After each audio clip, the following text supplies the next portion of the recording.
Right now, in the Egyptian Museum in Cairo, there is a throne made of cedar wood and gold leaf. It belonged to Tutankhamun. He was 9 years old when he sat on it for the first time. He was 19 when he died. In the 10 years between, he ruled the most powerful civilization on Earth. Or more accurately, the people around him ruled it while he sat on the throne and performed the role of a god. This is closer to the truth of ancient kingship than most people want to admit. The image of the ancient king, commanding armies, dispensing justice, building empires through sheer force of will, is one of the most persistent myths in popular history. The reality was more complicated, more political, more exhausting, and in many cases, far more dangerous than the myths suggest. Let's start with the morning.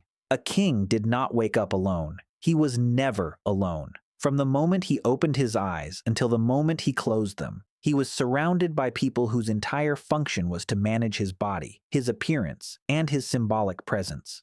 In ancient Egypt, the pharaoh's morning ritual was a religious ceremony. Priests entered the bedchamber before dawn. They performed purification rites. They dressed the pharaoh in specific garments in a specific order, each piece carrying specific religious significance. They applied kohl to his eyes, oils to his skin, and the double crown to his head, each act accompanied by recited prayers.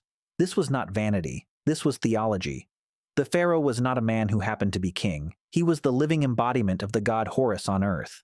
Every morning, the ritual that dressed him was also the ritual that activated his divine power for another day. Without it, the sun might not rise, the Nile might not flood, the crops might not grow. The king's body was not his own. It belonged to the state. By mid-morning, the administrative work began, and there was an enormous amount of it. Running an ancient kingdom, even a relatively small one, required constant decisions about taxation, resource allocation, military deployment, diplomatic relations, legal disputes, and infrastructure. A Mesopotamian king like Hammurabi spent significant portions of his day receiving petitions from ordinary citizens. The Code of Hammurabi, one of the oldest legal texts ever found, was not just a set of laws. It was a record of the king making himself accessible to his people as the ultimate judge of disputes. Scribes recorded everything. In Mesopotamia, thousands of clay tablets survive documenting the daily administrative output of royal courts, grain tallies, labor records, military supply lists, diplomatic letters, legal judgments. One surviving letter from a Babylonian king to a regional governor reads almost exactly like a modern email from a manager to a subordinate. Brief, specific,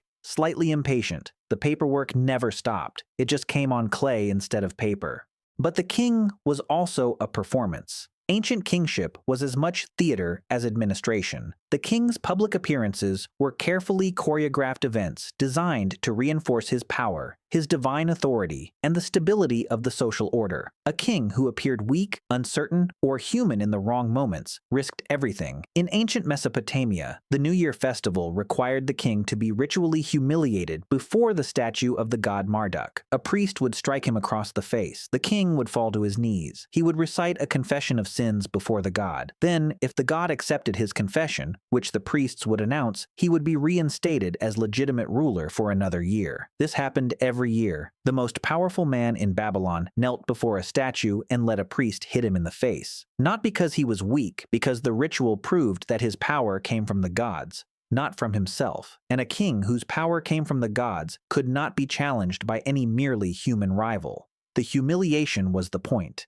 Then came the audiences. A significant portion of every ancient king's day was spent receiving people, ambassadors from foreign powers, regional governors reporting on conditions in distant provinces, military commanders requesting resources or reporting victories, priests requesting temple funding, merchants seeking trading privileges, nobles competing for royal favor. Each audience was its own performance. The king sat elevated, petitioners approached from below, eye contact was regulated, speech was formal. The physical arrangement of every audience chamber in every ancient palace ever excavated communicates the same message. The person on that throne is not like you. But behind the throne, the real work was happening. Every ancient court had advisors, viziers, high priests, military commanders, the king's most trusted inner circle, the people who actually understood the complexity of governance and whose judgment the king depended on for almost every significant decision. In many ancient kingdoms, the gap between the king's formal power and his actual power was enormous. A young king, an inexperienced king, or a king who had inherited power in difficult circumstances often found that his role was to give authority to decisions that had already been made by the people around him.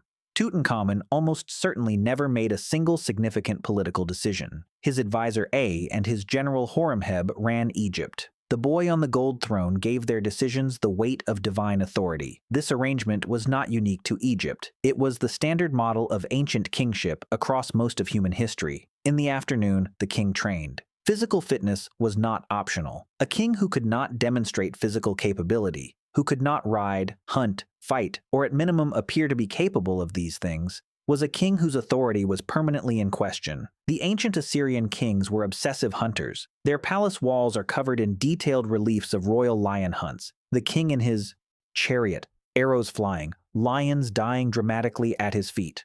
These were not casual leisure activities. They were political statements carved in stone. The king who could kill a lion could kill an enemy. The king who rode without fear was a king who would lead from the front. Whether he actually did these things, or whether the imagery was largely constructed propaganda, is a question historians still argue about. Probably both. The evening was for politics. Banquets in ancient royal courts were not celebrations. They were working events. Seating arrangements communicated hierarchy. Who sat closest to the king indicated whose favor was current. Who was absent from a banquet was noticed and analyzed by everyone in the room.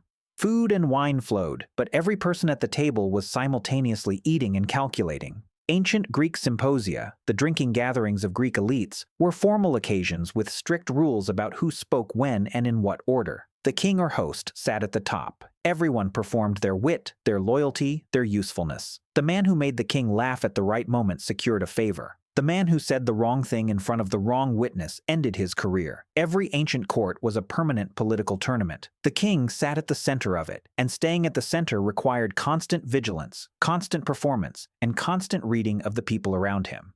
And then there was the fear.